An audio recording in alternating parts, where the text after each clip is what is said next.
biyak na sinisimulan mo na ang campaign because of the incentive or even police. It's more than incentive. Ang mahalaga kasi yung nandun yung nandun yung drive, nandun yung determination. Kailangan, ang mensahe dito, i-renew yung business. Kasi hindi po pwede ang incentive, dagdag na lang yun. Pero at the end of the day, ang mahalaga rito, maliwanag ang klaro namin gusto gawin. Meron kaming grupo na magbabatay dito, pero specific instruction ng ating chief of police, para sa gano'n, if they want to do it, siguro, baka doon sa iba na lang. Pero at least, dito sa gigitong dito. Regarding the awards na hindi lamang sa ikapulisan, kundi sa ating community, mga citizens, ano pa binabalak yung pamibigay na mabibigay ng award, pulis ng ba, o government, o participation para sa citizens. Lahat, alam mo, actually, ang sentro ng programa namin dito, 7K ang tawag namin dito. One is yung kalinisan, which is the primary, kasi kailangan luminis ang gigito. The second K yung katahimikan. This is basically katahimikan ng kaayusan, ito yung problema namin sa program. Na maliwanag. Mahirap kasi na yung programa mo nakahinge dun sa reward. Di ba? Ang kailangan ay maramdaman nila na we're doing this kasi kailangan natin ng community. Kasi ang mensahe ko sa kanila, bakit iintayin mo na ikaw mismo ang maging biktima ng droga? Marami kasi dyan galit na galit eh. Bakit sila galit na galit? Na-rape, yung anak. Napatay, yung anak. Ang tanong ko, ba't hindi hintayin na mamatay pa? Ang sabi ko, bakit kailangan tayong kumilos dahil tayo lang na-apektuhan? Itong problema na ito, apektado na tayo lahat eh. Kaya dapat, everybody should have a share.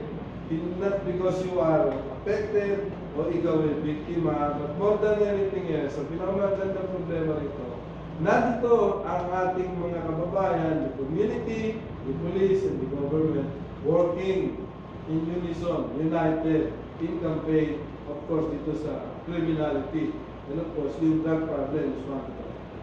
Concerning the drive against criminality, we understand that you have officially issued an executive order regarding this matter. Can you elaborate or discuss the mechanics of this Executive order number 12? Para sa drugs pa?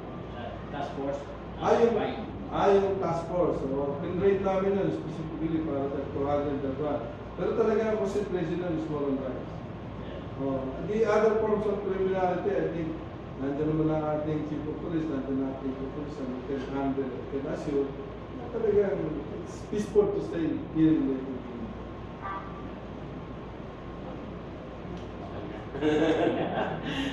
Kita naman ang deadline. Okay, then ingat tayo. Mag-mark ba? Sure. Mayor, ako lang po we gonna get some pictures, videos. Okay lang. Para to be. Ang maganda po ninyo yung ginawa sa halaman ng festival. Kaya yung sinabi niya, nakita niya. Nandiyan yung CD. Very successful. Kung nakita mo yung ano. Continue sa. Alam mo, nangihinayang yung ano. Nangihinayang yung plan. Question yung Alangan ng festival. Sa yung alangan ng festival, Ano yung kami? Ito lang ba? January 21. Hindi, ano na yun. 15th year na yun. Started during my time, 1999. Ako nagsimula. This the Guardian Kasi at that time, walang identity yung dito eh. So, there should be a festival that will unite the entire town. Kasi nung araw, kanya-kanyang fiesta rito eh. Ang nagiging problema ko nung araw, gaya ng Pulilan, meron silang Carabao Festival. Karadel, meron yung kabayo. Tapos ang... Mayor, tatanong na kasi yun. Ang bando, gano'n. Ano na sa kanyang kumpulisahan ng festival natin na January 21. Sa ako ano yung naging highlight. Price, nangyari sa mga participants. Mayor, kamusta naman po yung Halmanat Festival natin last January 21, 2014? Balita namin napaka-successful nung... Oo, nakakatuwa. I think if there is an award that will describe the entire festival, it's amazing. It's amazing because nagulat din ako sa reception ng tao, nagulat din ako doon sa dedication at participation and cooperation ng mga barangay. Alam mo yung festival na ito started in 1999, it was 15 years ago. Kasi at that time, walang identity yung gigito eh. Ano yung bayan mo? Kasi ang ganda-ganda ng pangalan mo, Ginto. Eh, sabi ko, when you say giginawa ka. When I say giginto ka, magiging ginto ka. So, sabi namin, we would like Giginto to be number one in terms of all aspects of governance. But then again, yung identity namin, yung nga problema. Kasi dito, nung araw, malaki gawa ng sapatos dito. Meron dito gawa ng bihon. So, sabi ko, we have to think of something, una, that will unite in our town. Pangalawa, that will identify the town. Pag pinag-usapan, Giginto, ano yan? Eh, isa lang yung nakita ko na malaki dito, yung halaman namin. Meron kami at the time, mga 200 na maghahalaman dito. Ang sentro niya doon sa interchange, doon sa bus. Eh, ano araw, sabog na sabog yan eh. So, ang ginawa ko, gawa ko na showcase para may display nila yung kanyang area. Dinivelop namin yung interchange.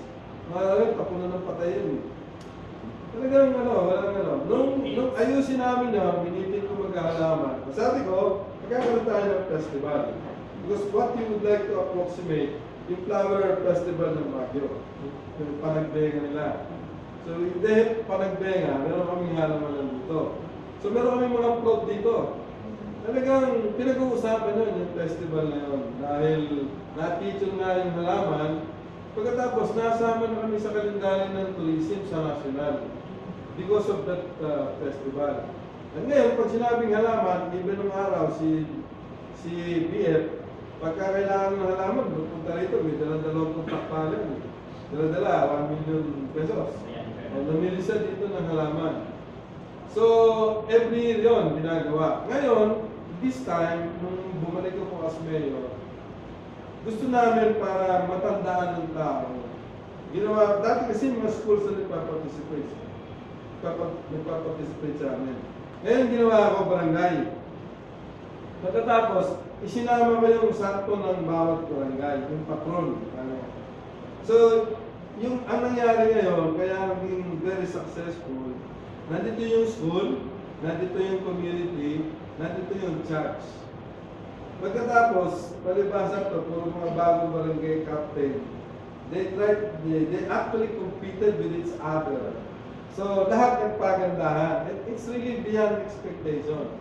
Kasi, ang opening ko dito, sabi ko, wala tayong pera ngayon, negative tayo. Alam mo naman, na-assume office, negative 52 million kami. So, we don't have the money. But sabi ko, with a very limited budget, usapin mo yung community, usapin mo yung school. At ako mismo nagdulat, pag nakita mo yung plot na, I wish I can show you yung BTR the festival itself. Kahit ako nagdulat doon sa yung sayawan namin, yung street dancing, yung float. Ay, it's nagkagulo dito eh. So far, ang sabi sa akin, record yung nanood doon sa festival namin. Very limited pa yun. And we're looking forward next year. Kasi next year will be 100 years ng Giginto. Kasi na-establish kami 1915, so 2015 next year, 100. Yan din ang 16th year ng festival. Ito, this will be a long preparation. Kasi nga, ihahanda namin ito para sumaya.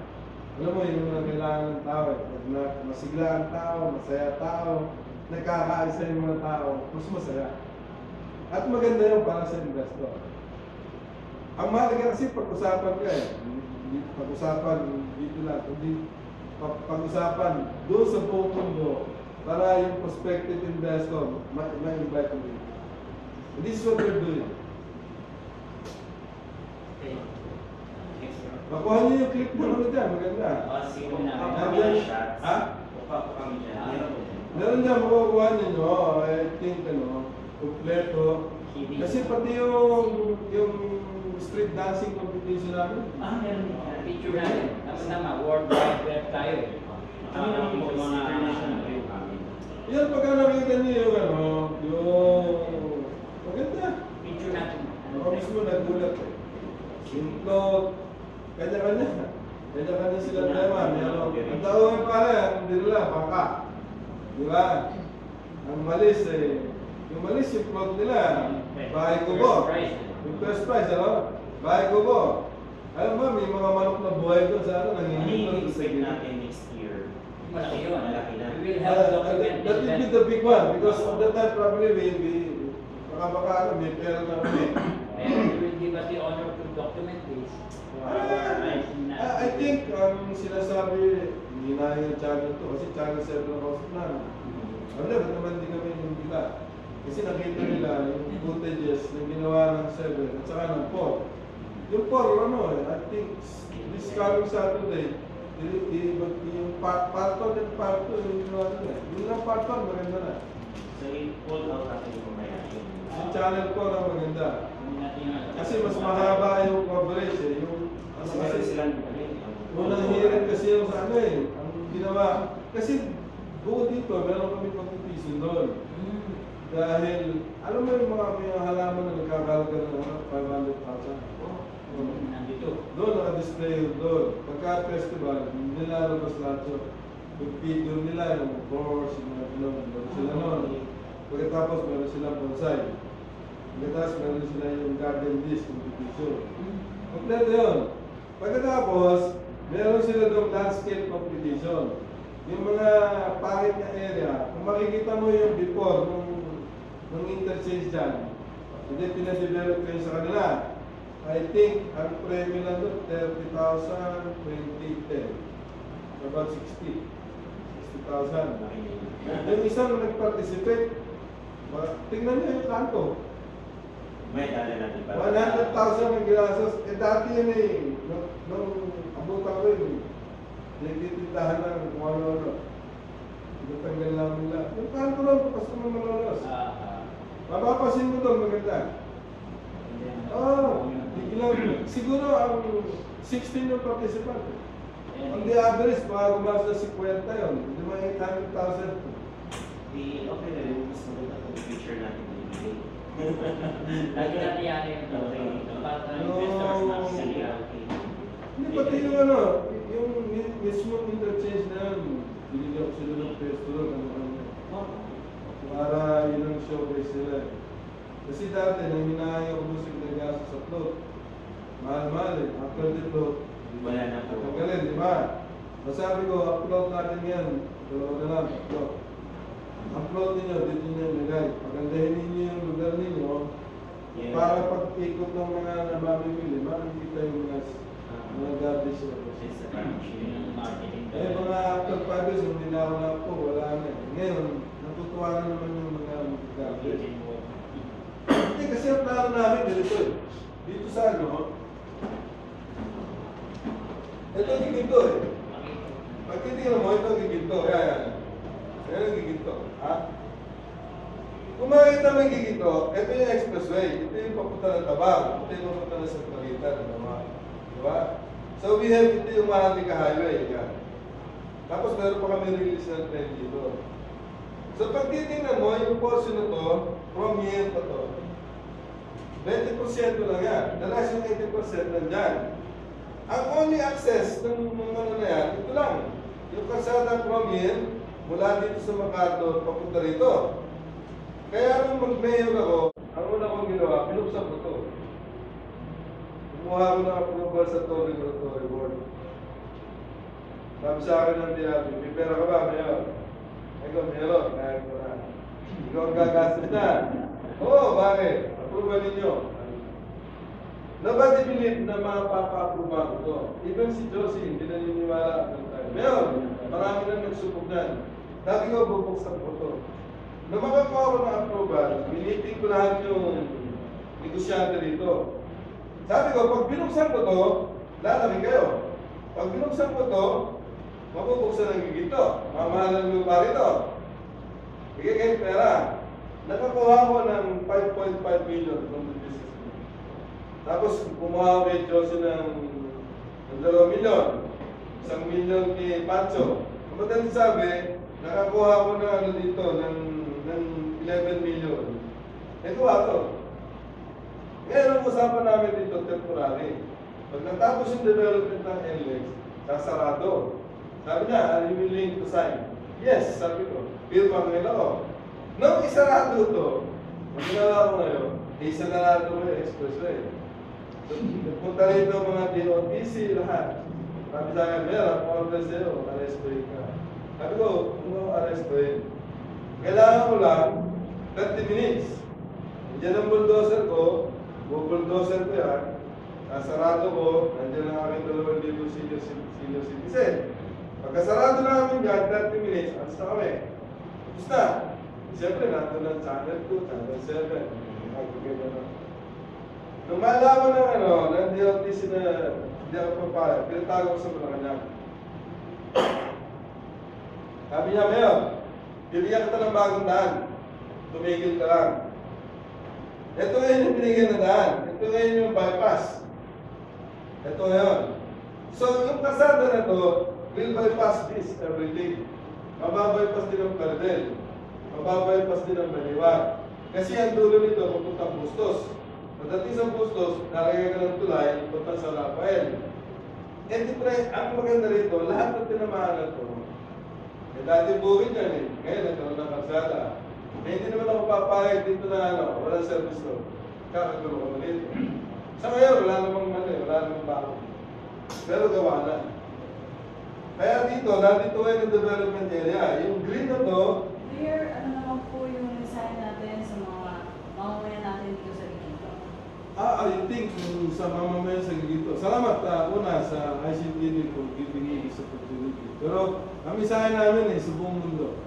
Ang mahalaga rito, ang mensahe namin sa buong Pilipinas, na punta po kayo dito sa amin sa bayan ng Gigito. At lahat ng oportunidad available dito. Ang mahalaga rito, pagpunta nyo sa amin, you will always feel welcome. Because we need them. We need you. Yun ang mahalaga sa lahat. At napakarami yung investment opportunities available. Ang mahalaga, nandito ang gobyerno na handa kayong tulungan. Lalo-lalo na itong ating lahat ng mga mamumuno. Maraming salamat po, Mayor, sa pag-accommodate sa ICTV. Ako po si Sabrina V. Maraming salamat po, Mayor. Ako naman po si Edward De Terra. At ako naman po si R. Sampana na isa ng bayan, sumasama lang sa Saturday morning. Salamat din sa inyo lahat. Maraming Umaga sa inyong lahat.